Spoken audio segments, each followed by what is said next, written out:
Hablábamos fuera de cámara acerca de cuáles han sido sus acciones luego, ¿no?, de la rectoría de la Universidad Nacional del Nordeste, a qué se ha dedicado, ¿no? Y sobre todo me hablaba de un centro de políticas públicas que fue lo que la acercó a Pollini. Sí, en realidad, bueno, terminada mis funciones en el rectorado, también tomé la decisión de tener una participación activa en la vida política, en la vida más comunitaria, ¿no? Era un interés para mí.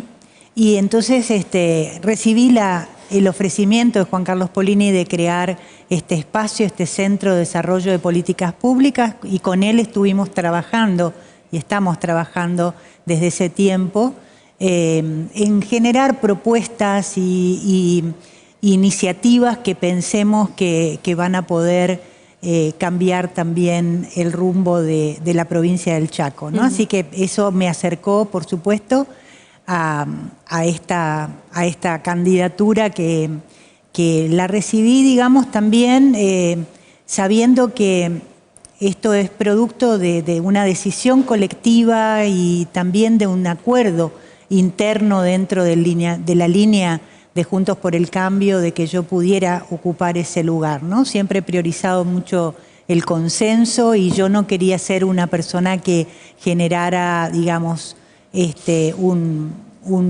una dificultad para generar acuerdos internos, ¿no? Y en cuanto a las propuestas, ¿no?, ¿qué cambiaría hoy a la provincia? Bueno, yo creo que la situación de la provincia es una situación muy compleja. Por supuesto, estamos en un escenario económico y social muy difícil, que impacta en todas las provincias del país, pero cuando uno mira comparativamente la situación de la provincia del Chaco en cuestiones que son muy importantes, ¿no? Me refiero a los indicadores que muestran el lugar de la provincia en relación a la educación, en relación a la pobreza, ¿no?, en relación también a los niveles de informalidad en el trabajo.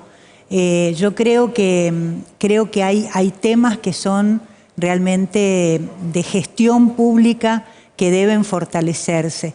También creo que, a ver, lo digo desde una experiencia también, de mucha experiencia en gestión, ¿no?, pública, de una institución pública de gran tamaño como es el caso de la universidad. Yo creo que hay que resguardar aquellas cosas que se han hecho bien, pero hay que producir cambios significativos porque los resultados de las políticas públicas que han sido llevadas adelante en los últimos 16 años no muestran una evolución favorable, ¿no? En cuanto a consensos, ¿no? Hablando usted decía, quiero ser la candidata del consenso, pero sin embargo con Leandro Esdero no se llegó a ese consenso. ¿Cuál es la diferencia o qué pasó ahí? En realidad, bueno, entiendo que había algún acuerdo respecto a quienes podían estar mejor posicionados para ocupar, ¿no?, la fórmula de la gobernación.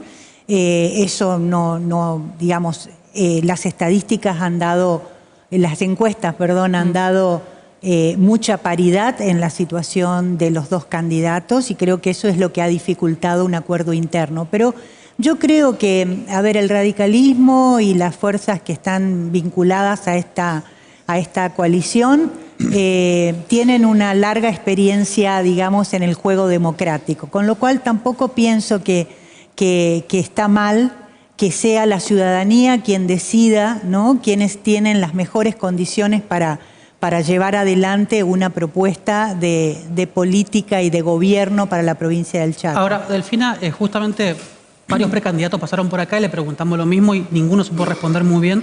Justamente basando en el plan de gobierno, en las propuestas para el Chaco, ¿cuál es la diferencia que tiene la lista Pollini-Beiravez respecto, por ejemplo, a la lista Esdero-Schneider? Bueno, primera cuestión, yo creo que no vale la pena, digamos, personalizar las respuestas, ¿no es cierto? Yo creo que se han hecho caminos de construcción también política. Yo considero que, a ver, que los dos candidatos son personas que tienen una gran vocación de servicio. Me parece que la procedencia de Juan Carlos Pollini ser un hombre del interior, de ser un hombre que viene de la actividad productiva, ¿no? Es un emprendedor que ha generado un proyecto también económico, ¿no? propio. Me parece que esa mirada es una mirada enriquecedora respecto a lo que la provincia también necesita en la gestión. Yo hoy lo escuchaba y él señalaba muy fuertemente que le quita el sueño, digamos, pensar cómo podemos generar fuentes de trabajo genuinas, dignas, ¿no? Que yo creo que es uno de los grandes desafíos que tiene la política económica y la política social de la provincia del Chaco. De manera que, bueno, yo diría, es una respuesta personal la mía, considero que es él lo ha puesto en su eslogan también, ¿no es cierto? Es una persona que viene de la experiencia política, pero no ha hecho su construcción estrictamente en ese campo, ¿no? Y me parece que eso enriquece mucho la mirada de una gestión. Uno de los puntos diferenciales, Delfina, que se marca, o por lo menos que yo me atrevo a marcar, entre la candidatura de Leandro Esdero y la de Juan Carlos Polini, es que, por ejemplo, Leandro Esdero recibió como respaldo a nivel nacional, por ejemplo, una imagen con Patricia Bullrich, otra imagen con Rodríguez Larreta, bien distintivo esos personajes del PRO. Sin embargo, Polini parece más emparentado con el radicalismo convencional, tradicional. ¿Usted observa lo mismo? Bueno, es lo que he visto a través de la información, ¿no es cierto?, que circula y que además el propio candidato Esdero ha mostrado. Creo que sí, que efectivamente debe estar teniendo un apoyo más sustantivo. Sin embargo, también quiero decir que en la coalición y en la línea que se ha conformado en esta fórmula de Polini y mía, tenemos una diversidad en la procedencia también y en la pertenencia política de quienes están, quienes están presentándose como candidatos, precandidatos a diputados y diputadas. La coalición cívica, el peronismo federal, también hay alguna representación del PRO dentro del espacio y obviamente una estructura fuerte del radicalismo con el acompañamiento también de los gobiernos locales en la provincia del Chaco. Muchos intendentes están apoyando esta propuesta. Delfina, entiendo, hablando de los consensos que usted decía, a veces hay que hacer concesiones,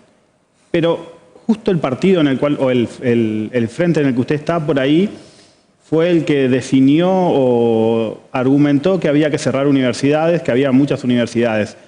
¿Cómo usted, digamos, siendo una referente de la UNE, habiendo sido decana y rectora, cómo toma esa concesión, digamos? ¿Cómo hace esa concesión, digo, no?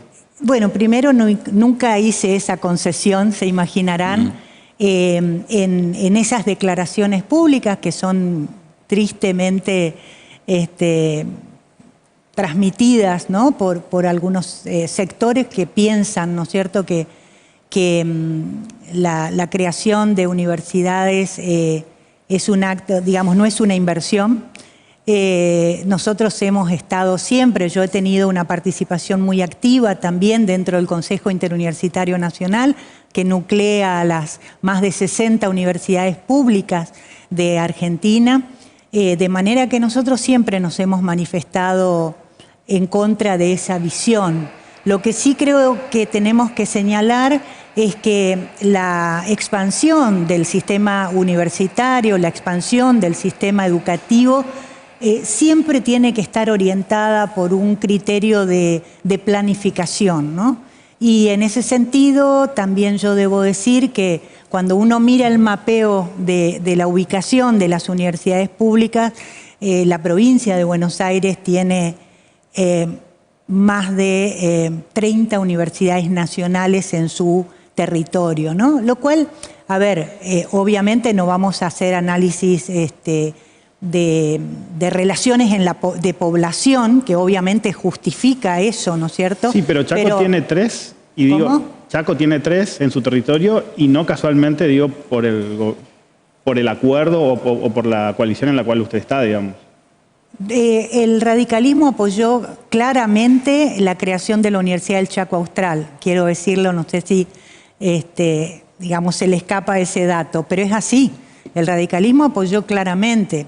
Hubo ahí otra situación que tenía que ver con cómo se constituía ese proyecto y sí, obviamente la Universidad del Nordeste defendió mucho su integración y su presupuesto en su momento, pero nunca negándose a la necesidad o a la posibilidad de tener otra universidad en la provincia. Hablando de presupuesto, Delfina, sí. En los 4 años de gestión de la presidencia de Mauricio Macri, el presupuesto en educación se redujo un 36% en su momento, insisto, en los 4 años de gestión de Mauricio Macri. El punto es que cuando uno lo escucha hablar a gente del PRO, de Juntos por el Cambio, dicen que si ganan, van a hacer lo mismo, pero más rápido. No hacen una especie de mea culpa de lo que ha sido esa gestión de Mauricio Macri. Usted, en el caso de que le tocara estar en la provincia como vicegobernadora y a nivel nacional con ese espacio, va a alzar la voz para decirnos, muchachos, la educación no se toca, no se puede reducir el presupuesto educativo como se hizo en su momento. No, por supuesto que no. Quiero decir que, vuelvo a señalar, mi identidad y mi pertenencia digamos, a la defensa de la educación pública ha estado siempre a lo largo de mi vida, ¿no? Y no solamente en las funciones de docencia, de investigación, de gestión, sino en las decisiones personales que yo he tomado y el recorrido personal que he hecho de mi propia formación y de la formación de mis hijas, por ejemplo, ¿no? Así que yo no voy a discutir, para mí, no solamente la importancia, sino el rol relevante que tiene que tener el Estado en garantizar la educación como un bien público, como un derecho humano, como un bien social. Esto ha sido también una bandera que yo he ejercido como rectora de la universidad, desarrollando políticas de inclusión para aquellos sectores que digamos, más dificultades tienen para acceder a la educación superior. Por ejemplo, y lo he hablado muchas veces, el programa de pueblos indígenas que tiene nuestra universidad es un programa, yo les diría, casi único en el país, aunque Argentina es un país que tiene más población indígena que Brasil, aunque uno no lo identifica, ¿no? de esa manera. Pero lo que quiero decir es que yo creo, vuelvo a señalar, que los recursos, y voy al caso de la provincia del Chaco, la provincia del Chaco es una provincia muy beneficiada desde el punto de vista de los recursos económicos de coparticipación federal que tiene en relación al volumen y población que tenemos, ¿no es cierto? De manera que yo creo que aquí no hay un problema en los recursos que se asignan a la educación, a la salud, ¿no es cierto? Sí, lo que creo es que hay un problema en el impacto de las políticas, ¿no? Ahora, ¿qué opinión le merece la gestión educativa? Usted lo conoce muy bien, ¿no? Aldo Lineras, quien fue también con usted allí en la fórmula y luego quedó como decano, ¿no? de Humanidades. ¿Qué cambios haría en educación? Bueno, a ver, por supuesto yo tengo una relación personal de mucho afecto, de amistad con Aldo, lo conozco mucho. Y obviamente cuando él me comentó que iba a asumir esa responsabilidad, lo alenté y me pareció me pareció que su presencia iba a tener un aporte muy importante, ¿no? Muy importante en un sistema educativo que creo que está, y a veces, a ver, los cambios en el sistema educativo son lentos. Los resultados no se pueden ver en el corto plazo. Por eso yo marco también los 16 años de esta gestión, donde ha habido una continuidad en la conducción política de esta provincia y donde yo creo que se han ido tomando algunas decisiones que han generado, digamos, una desarticulación del sistema. Por ejemplo, Delfina, ¿Cuáles? Sí. ¿qué medidas, por ejemplo, se tomó que generó esa desarticulación que usted marca? Bueno, a ver, por ejemplo, yo creo que no es una decisión cuestionable. La provincia ha crecido muchísimo en la creación de instituciones de educación superior, ¿no? Muchas más privadas que públicas, pero hay un volumen de más de 90 instituciones en esta provincia. Yo creo que lo que falta es una coordinación y una articulación de la oferta académica, por ejemplo, en esas instituciones, porque cuando uno habla con ciertos sectores de la economía, por ejemplo, de la construcción, de la industria, lo que reclaman es personal calificado y capacitado técnicamente, por ejemplo, para acceder a determinadas necesidades y demandas que requieren el mundo del trabajo. No se justifica eso, teniendo el volumen de instituciones que tiene esta provincia. Entonces, creo que falta coordinación, falta priorización, falta una reorientación también de la oferta académica para articularla. Y quiero decir lo siguiente, cuando pensamos en la formación para el mundo del trabajo, ese no es un tema que solamente debe atenderlo el sistema educativo. Ese es un tema que tiene que articularse con los sectores del trabajo, con los sindicatos, con las organizaciones cooperativas, y ese es el sistema que hay que crear, digamos, para que los recursos y lo que la provincia invierte en materia educativa genere buenos resultados. Ahora, ¿qué opinión le merece que haya un candidato presidencial que diga, no, acá no va a estudiar todo el mundo, sino que te vamos a dar un voucher para que vos estudies, que lo pagues? ¿Qué piensa? Me parece de una irresponsabilidad absoluta, quiero decirlo, así con todas las letras.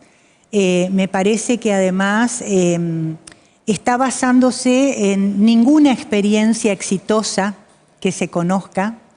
Me parece que además no tiene, digamos, incluso hasta contradice con su propio discurso y su propia ideología de la libertad.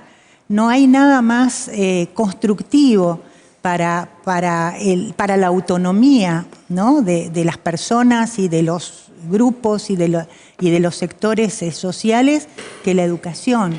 Y la única manera de garantizar igualdad en la educación es con un Estado presente, con un Estado que priorice y que genere también medidas compensatorias, porque la desigualdad social tampoco se va a eliminar a través de la educación, ¿no es cierto? Delfina, mire que escucho y escucho todo el tiempo declaraciones de gente del PRO. Nunca escuché a alguien del PRO en el orden nacional, tampoco en el orden local, que digan Estado presente, por ejemplo. Es más bien todo lo contrario. Escuché declaraciones del expresidente Mauricio Macri diciendo, yo comparto la idea de Milei y creo que hay que semidinamitar todo. Escuchándola, pareciera estar usted en las antípodas de ese pensamiento primario del PRO. Esa es la sensación que yo tengo. ¿Estoy equivocado? Bueno, yo nunca he sido parte de ese espacio, ¿no?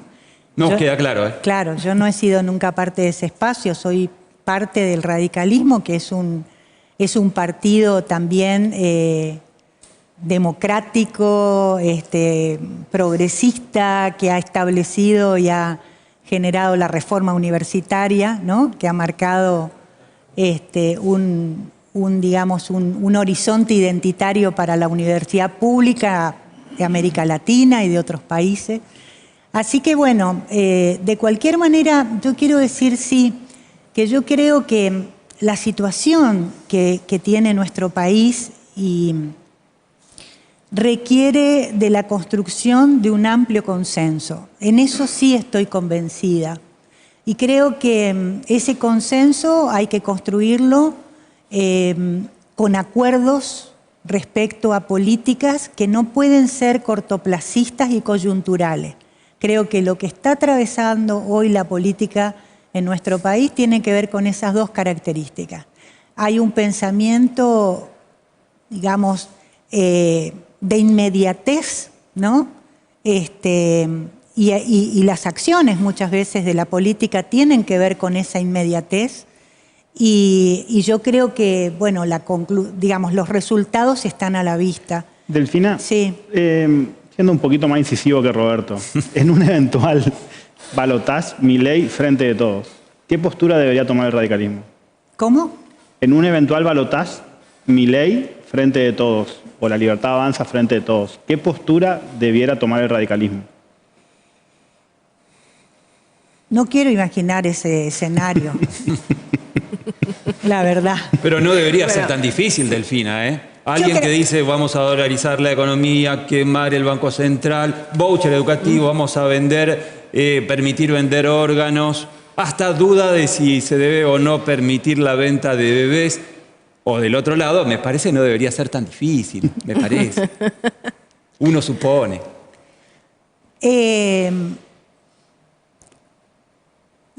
A ver, ustedes me preguntan a mí una opinión personal. Claro, no. Su partido, ¿qué rol debería tener? No me animo a hablar por el partido. Claro. No me animo a hablar por el partido. Yo entiendo que falta mucho. Y creo que el escenario está marcando una oportunidad histórica de Juntos por el Cambio para gobernar a partir de diciembre el país. Hay una idea igual de, bueno, todos los precandidatos que se sentaron acá, de decir, bueno, está todo mal, ¿no? Sobre todo los de la oposición, lo que cambiarían y demás, que creo que a usted también le pasó algo similar ahí en la UNE, ¿no? Con el actual rector, Omar La Rosa, que de repente dijo, bueno, todo lo que había hecho Beiravea hasta ahora, lo corremos, ¿no? ¿Qué rescataría para no quedarse quizás en esa postura del Frente de Todos hoy aquí en el Chaco? Digo, ¿qué continuaría? Bueno, yo creo que, ha hecho un desarrollo de la obra pública importante, de manera que vuelvo a señalar, me parece que ahí hay un avance, pero también lo que señalaba respecto a la educación, lo que señalo respecto también al sistema de salud. Me parece que faltan políticas de articulación, de coordinación de esos sistemas. Faltan políticas que apunten también a considerar los recursos humanos como el aspecto más valioso del sostenimiento de los sistemas. El sistema de salud tiene un grave problema en la disponibilidad de personal, médicos, todo lo que es la estructura de los equipos sanitarios, ¿no? Y me parece que eso es parte de un problema en la manera en que se han gestionado también las condiciones de trabajo, los estímulos para la inserción laboral, el respeto a una carrera sanitaria que ha sido una ley aprobada pero no implementada, ¿no es cierto? Me parece que, vuelvo a señalar, yo creo que hay una gran intermediación en la gestión de las políticas. Y me parece que hay que acortar ese camino. La política tiene que estar mucho más cerca de quienes son, digamos, los beneficiarios y quienes son los que demandan y quienes tenemos que resolverle los problemas, ¿no? Eso me parece. Delfina, le agradecemos su tiempo aquí para A Todo Nada. Gracias por venir. Bueno, muchísimas gracias a ustedes. Bueno, ahí la escuchábamos, ¿no? A la precandidata a vicegobernadora por el espacio de Juntos por el Cambio aquí en el Chaco.